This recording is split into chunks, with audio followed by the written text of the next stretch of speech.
WeAfric is on a mission to make real change by facilitating solutions for our everyday lives. We'll be joined by professionals and influential individuals to share with you their journey and recipe for success. We ask about their methods and experience. Is it their career, their education, or is it their background? This is our secret sauce to enlighten, uplift, and empower the community where we are all special. Welcome to WeAfric Tips, where our support is our actions. If they don't believe you, tell them to subscribe to this channel. Thank you so much, Julius, for joining us today for WeAfric Tips. We are greatly appreciative of your time, taking time out of your busy schedule to come and give us 10 practical tips that we can use to get into software architect. Please just let us know. Hello, hi, thanks Harry for having me. It's really a pleasure to be here. And hi guys, thank you for watching this session. Today I'm just going to be talking about my 10 tips to our journey to becoming a software architect. Just going to give you something general things that I've experienced on my journey. It's not the top 10 tips, it's just my top 10 tips, and I'm hoping that you'll find it useful. So my first tip is knowing who you are. I believe it's critical to get onto this journey is you need to answer this question. Who are you? Not in terms of your name. Okay? Like for example, me, I'm Julius Bokbola. That's just my name. That doesn't tell you who I am. For you to answer this question, you need to know, how do you think? How do you see the world? How do you analyze things? You see, all of these aspects is where you need to know. By knowing who you are, you know where you can fit in. What is it that will work, that you can do very well? You can do better than most people. What I discovered was in discovering who I am, I discovered I'm a system thinker, that I think in systems. I can see things even when when the details are not clear. I can join the dotted lines. That is actually one of the key elements you need. To be a software architect, you need to be a system thinker. You need to be able to work with very little information and be able to draw things out from the very little that you have. It's very essential, especially if you're involved in software projects. You engage in software projects at the very early stage when things are not very clearly defined. So those skills become very, very useful in that aspect. Then the second tip is you need to understand the fundamentals. Without understanding the fundamentals, you can't really have the ability to be able to know how to mix and match things. It gives you all the knowledge you need to know what fits where and why it fits there. So if you were to make a decision, you can explain and prove why the decision you've made is actually the right one, because you understand the fundamentals. And what are the kind of fundamentals we're talking about here? We're talking fundamentals in terms of even up to hardware. Like, what is a computer? What's a CPU? How does the computer work? What is the networking protocols? How do computers communicate? And you need all of this information in order to be able to architect a solution together. When do you use REST? When do you use SOAP? When do you use a messaging queue? When do you use a filing system to be able to communicate between two systems? When does that make sense? Some of the things you see today, you hear a lot of technologies, but you find that most of those technologies that people are talking about now, they're not new. Most of them are not new. They're just repackaged, or they're made easier, or there've been a fourth level language written on top of it that makes it easier for you to use. So, but once you understand the fundamentals, none of those added layers of abstraction makes any sense. You can actually think very well on why a particular solution will work for a problem that you're looking at. So fundamentals is very essential. I was going to say, with the fundamentals, is it a case of self-study, or is it a course that you have to do, or is it just quite easy picking up a book and you can pick it all up? I think with fundamentals, one of the first things is interest. Even if you were going to a school to study or you were reading a book, none of those fundamentals, they don't get explained. So you have to have that inquisitive mind to dig deep, to ask the why question. Why would you use a for loop versus a while loop? Why would you use an if versus a switch statement? Those kind of fundamental things that help you to understand, pretty much the way the computer works, understanding the old notation. How many clock cycles would it take for a particular process to function? And how can you reduce that if you wanted to make it faster? When do you use parallel versus synchronous? Those are the kind of things that are very essential for us to be able to provide solutions that are required for real life problem, because that's what you do as a software architecture.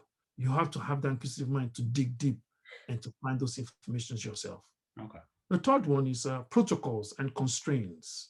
Because you see, as a software architecture, most of the solutions will be in terms of different subsystems talking to each other. So you need to understand protocols. I mean, I talked about some protocols earlier when I was talking about REST versus SOAP. How do systems talk to each other? And if they're talking to each other, what's the best way to talk to each other? When you look at TCPs, the TCP protocols, where are the constraints if you were looking at TCP protocol? Now, understanding those protocols and their constraints would help you to know pretty much if you were dealing with a real-time system that needs to function very, very fast, how would you make a solution that will work for a real-time system? Like, let's say, for example, if you are working in the stock market, how do you improve the latencies? Those are the kind of things that you can only solve when you understand the way the protocols are put together and some of the constraints that come about that. Because you see, in software architecture, what you find is in most cases, you are playing a balancing game because there's some decisions you need to make to focus on, okay, because I need this, for example, I need consistency is more important to me, then I can probably deal with a system that is slower. Okay. And you find that in some systems, speed is more important to me. So if speed is more important to me, okay, then I might have to pay with consistency. But you cannot develop a system that is very slow because then nobody wants to use it. And you cannot develop a system that is not consistent because nobody wants to use it either. So you need to then try and find that balancing game of how do you then make the necessary adjustments if you were going to go for speed and where, consistency would be an issue. So how do you then make the necessary adjustment to make sure that your system is still consistent? Because speed is the most important thing in some cases. And if consistency is more important, you don't want to go with something that is very slow. It can be too slow. So you need to know your constraints, and in most cases, some of those are always defined in the SLA. The next point is tool sets. As a software architect, you need to know what your tool sets are. And some of those tool sets are generally defined as design patterns. For a particular problem, there's already a derived solution. Okay. So you find that, so if I'm facing a problem like a login system, most of those login systems, it's a known problem. There are many solutions for it. So basically, you need to understand what are the tool sets. And in some cases, when you have the tool sets, you have multiple tool sets. Okay. So you can have multiple solutions for the same problem. So that comes back to what I talked about earlier, about understanding the constraints. So if you're going to apply a particular tool, you need to understand what are the limitations of that pattern you're about to apply. And how does that impact the problem domain that you're applying it to? So that you can understand basically how to find the balance. The fourth very critical point for me is your understanding your tool set and your design patterns. And that only comes about from the next point. This is tip number 5. You need to practice. So because sometimes reading about these things is one thing, actually having an experience of it is another thing. So you need to practice it. You need to play around with this. And what you find is most places where most people want to become a software architect tend not to do a lot of coding. But what you find is that you can't. I mean, for me, in my own tip, I don't want to be the architect that doesn't code, because what happens is we get rusty. And you don't want to get rusty. So you have to continue to practice. So you don't have to be the one coding the solution that is going into production. You could take some time and practice at your own time, play around with this tool and actually, do some testing and see where is this thing? I mean, how does it really work? Understand the characteristics of it so that by the time you're proposing it as a solution, you can discuss and define the limitations and understand that, okay, if you're going to use this, it doesn't work in that scenario. And that is critical. So we have to put practicing. Practicing doesn't stop. And it works together with everything that I've said so far. The fundamentals, the protocols, the constraints, the tool setting, design patterns, and the practice. They all work together. You have to, all of these things come together to help us to basically build a knowledge base, build experience, build capability, and build competency for us to actually do this work. Okay. And the practice, just a question. Is it a case of you practice with other software architects, or is it a case of programs set up or groups set up online or meetup groups that you kind of attend? You're jumping to one of the other points that I have. Okay, sorry. Okay, let's go by your rules because I don't want to step ahead. Okay, so let's go to the next point. That question will be answered shortly. Okay. because I'm trying to draw this point in a way that is all kind of merged together for it to have meaning. Okay. That's something that I'm putting into consideration. The next point I would like to talk about is basically infrastructure. Okay. Because you see, infrastructure is there's an evolution in infrastructure. There was a time where if you were designing a solution, you would design the solution, you spec out the type of machines they're going to buy, the type of servers they're going to buy, or you want to know what servers they have. And then it evolved into VMs where you say, okay, we have this server. So, okay, I need to create a virtual machine with this number of RAM, gigs, memory gigs, and as well as CPUs. And you have that, but you're limited because we're dealing with on-prem. But now things have evolved. We're now in the cloud era, Okay. where there's no limitation to your machines now. And you don't have to put a request in and wait for the machine to be bought and installed and provisioned before you can use it. Now, with a few lines of code, you have a machine that has a 64 gig RAM and can run 64 CPUs.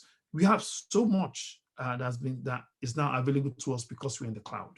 Another tip is we need to be familiar with what the cloud provides, because not only does the cloud infrastructure provide machines, they also provide a lot of services like load balancer that can help you to load balance, how you can scale these machines so that if you have a process running and that process, you need more load, you have a heavier load, how do you scale those machines in such a way where it can help you handle that load? Especially if the load is something that is not always permanent. I mean, for example, Black Friday. Black Friday is now a known problem in software architecture, because you can have a client where the number of people that use the service might be maybe 1 million people uses the service maybe regularly. But on a Black Friday, the 1 million grows to 10 million.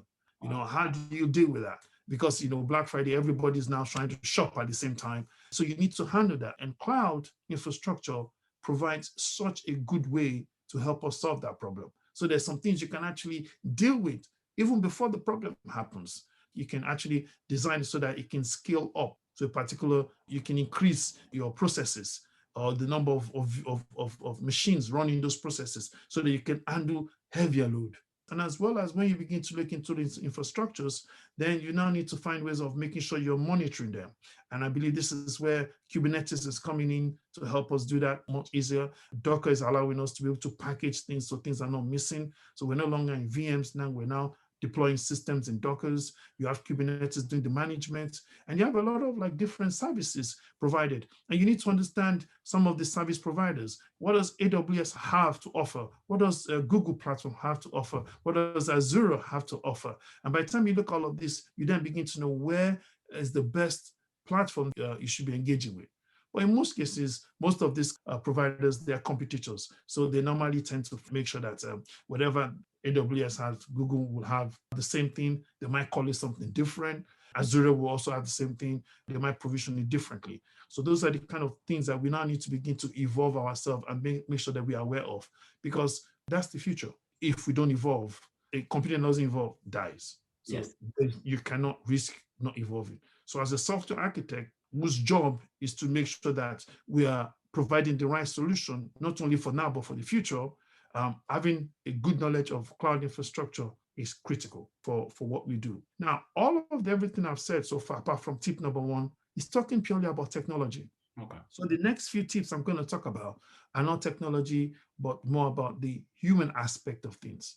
Because as a software architect, we need to understand that we are a bridge between the business world and the technical world.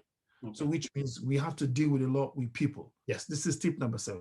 So let's talk about the business world. Maybe another word that you might want to say for business is making money.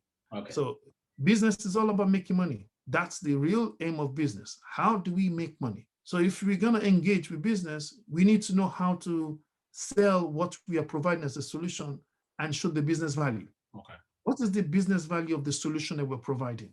Yeah. I was talking about cloud earlier.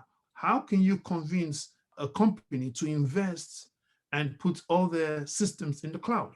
Why should they do that? What is the business value for them? Those are one of the key things that we need to be able to do as a software architect that will allow us to do our job right. Understanding how to sell the business values. of the solutions that we're providing, so that business knows exactly we are paying this and we've paid for this, we're going to get that. And this is how it's going to affect our revenue at the end of the day. Yeah. So that business value aspect is critical for us as a software architect. I was going just to ask you on the business value side of things. Is it a case of you get to decide what kind of systems you put in place and how much it costs, or is there an overall budget that you work from? In most cases, and this is where the business value comes in, most companies will probably start with a budget. They'll give you a budget and say, okay, this is the budget that we have. Yeah. And then you now need to then look at the budget that has been given and look at the problem domain that has been given and try to understand whether that budget will allow you to do what you need to do. And in most cases, what tends to happen is that if you're lucky, you have a budget that meets the requirements. In some cases, the budget is not enough.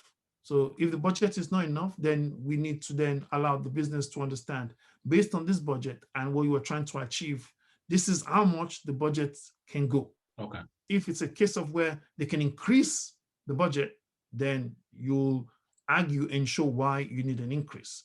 But in most cases where you have a scenario where the budget is not capable of meeting what is being required, that is when we then come to a negotiation to understand, basically, let's prioritize. What do we need now that we can actually do with this budget? So there's so many ways one can spin this, which is why the business value comes in. Okay. Because as an architect, we need to understand what is it that the business really want out of this? Yeah.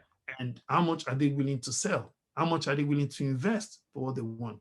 And so we need to make sure that they get the most for their money, either by prioritizing and specifying solutions that meet the immediate business need.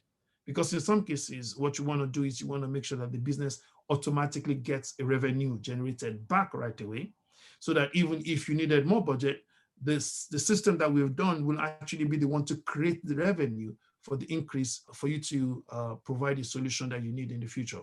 And in some cases, what you find, and that's where the tool set comes in, because understanding your tool set, understanding the constraints, understanding the cloud infrastructure, one can then able to actually maybe provision something that find ways of saving money without actually jeopardizing the quality of the solution that you're providing.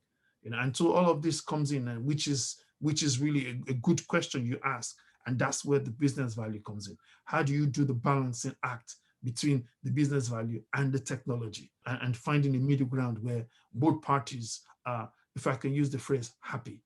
Okay. Excellent. There's a whole human management aspect that is part of the job and is critical, actually, very, very critical. And how do you learn all of this? There's something you said earlier about, learning. Like, how do you learn? How do you keep yourself up to speed? And that's where I believe that this is taking us to tip number 8. As a software architect, one needs to put oneself in the middle of where we have mentors and mentees. Okay. We need to always have people that are mentoring us, okay, who are opening our eyes to new things. They don't necessarily have to be somebody that is high up. It's just somebody that has knowledge in a particular technology in a particular area that we have not engaged in yet. One can subscribe to them as a mentor. Let's say, for example, more knowledge about cloud. They find a colleague that has good knowledge in the cloud, and they look to them as their mentor for that. And they allow them to mentor them in that field. And as they're doing so, they should also be mentoring others. Yeah. Now, why do I have this twofold? Because when you are mentoring people, it's actually very good for us to learn. That is the best place to learn, because you get asked questions that you never thought about. You have to answer questions that would help one to refresh one's memory. It's about that reflection or remembering what we've learned in the past. That's actually what makes that knowledge more fresh. The way the brain works, it brings it more to the forefront, so that by the time we need to apply it, it becomes much fresh. So I think it's critical. It's a critical tip in the journey that one has people that they're mentoring, and one also has a mentor. It's not about, how many years in the business. It's not about, hierarchy. It's about knowledge. Yeah. It's about making sure that you're giving knowledge to people and you're also acquiring knowledge for others. And that cycle must continue. It must continue in our journey. This is where humility plays a big part, because we need to be humble enough to be able to seek for knowledge in others. And I believe this is where joining meetups, becoming part of meetups, becoming part of clubs where we're able to meet other people, become very essential. When you're meeting other people, that's when you begin to discover who has this knowledge that you're looking for. And it might even be technology that you're not aware of. It might be something completely new that you're not aware of. That going to meetups and being around other people, somebody will talk about it like, what was that? I've never heard of that before. Those are the kind of things that becomes helpful. And I believe this is where places like Clubhouse actually becomes very, very useful, because if you're in Clubhouse, you can be in rooms as well where people are talking about different technologies. You can hear things from other people and then learn something. And in terms of this mentor and mentee, I just remember something which my dad told me when I was very young. And I think it's very, very important to add this to this tip. What he said to me, which I'll never forget, is a tip that when somebody is talking about something you already know, don't switch off and say, I know that thing. No. So you should listen attentively for two reasons.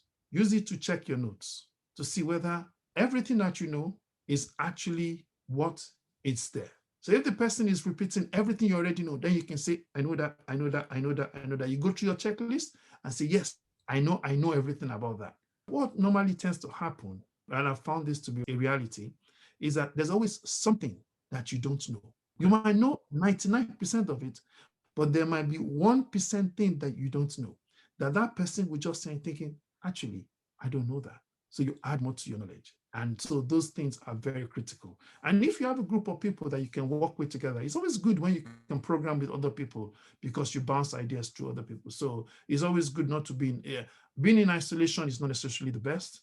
But if you need to be in isolation to study, that's a different thing. After you finish your study, you should engage with other people and discuss what you've studied. Share your knowledge, do presentations, do videos, put it on the YouTube, share your ideas. And those things, they're very, very important, and they help us to actually stay fresh. So that to me is a very, very critical tip in this journey that we're talking about. So this takes us to number 9. Now, tip number 9, it's about coming back to ourselves now. So you as an individual, you have to be healthy. Health is wealth. We have to be healthy. If we're not healthy, we can't do our job. How do we get healthy? You need to eat right. You need to make sure you have good rest patterns. Even there's a concept of Sabbath where you can work for 6 days and always have 1 day of rest. Somebody did some research on this and found that you can, if you work like long hours, 6 days every week, but you have 1 day when you rest completely, you actually helps you to revive. And after you have that rest weekly, you must also have a period where you take breaks. You take good amount of breaks, like maybe a week every 3 months or 4 months, depending on how your body is. You have to rest. Eating well and resting well are 2 critical ingredients that cost nothing but gives great values. We need to exercise. We need to do exercises. You need to play sports to keep fit, because you see, when we play sports, we do all of this exercise, it causes blood to flow very fast through our system. It brings oxygen to our blood. A lot of things that are not supposed to be there gets taken out. It detoxes our system. Another thing that I have found useful, you need to occasionally fast as well, where you actually have periods where you don't eat, where you actually allow your body to detox some of the things you've eaten. The way our body is made, our body feels like it's preparing for when there will be no food. So it's always storing food. And you always have some things that it stores that are toxins. And when you fast, and if you fast regularly, based on whatever works for you, maybe monthly you have 1 day, or you eat fruits for just 1 day every month, or 1 day every week, depending on what works for you. It's always good to have that. All of these things come in because our body needs to be healthy. And if our body is healthy, then our mind is healthy. And when you propose ideas, most times you have to understand that not all your ideas are going to be taken. People will contest those ideas. So you need to be intellectually alert, and you cannot be emotional. I was going to say, I think you're getting to the healthy mind, healthy results, healthy progress. Health is wealth. Last tip, which is tip number 10. Like I told you earlier, this is my top 10 tips. Okay, it's not the top 10 tips, it's my top 10 tips, and I'm hoping that it's useful for you. And the last one is spirituality. I strongly believe that man requires a spiritual reference. We have to be spiritual. We have to have our spiritual guide. We have to have our spiritual influence in a way. I'm not prescribing any form of religion here. It's just general. I just believe that it's critical that man has some kind of spiritual element to his life. It helps us to find that balance. It helps us to find that reference. And you see, that reference then has a lot of impact in all that we do, especially during the time of crisis. With this work, there will be times of crisis. There will be times where things are not going to go right. And those spiritual elements help us to find balance, not just in work, family and all the different things. The spiritual aspect plays a key role. These are my top 10 tips for software architecture. Covers technology, covers humanity, covers personal things. So I'm hoping that you find it very useful. Thank you very much. Thank you, Julius. That was incredible. Great set of tips. I'm sure it's going to resonate with a lot of people out there, and they're going to find a lot of fruitful gems in those particular 10 tips that you've given. Covered fundamentals, you've covered the business sense, you've covered personal sense, you've covered time management, being healthy, the healthy mind state, change of mind, which can help in terms of negotiation and work ethics. So I think, you've nailed it all. Just got to say thanks, and looking forward to having you back, giving more tips in the future. Thank you very much for having me. Really a pleasure. Thank you. Thank you. Thank you so much. Thank you. All right. Thank you for watching the latest episode of WeAfric Talk. We hope you enjoyed the conversation as much as we did. Be part of the WeAfric family, subscribe and share. And remember, we're here to shake things up, reverse the flow, and be great. I am because we are.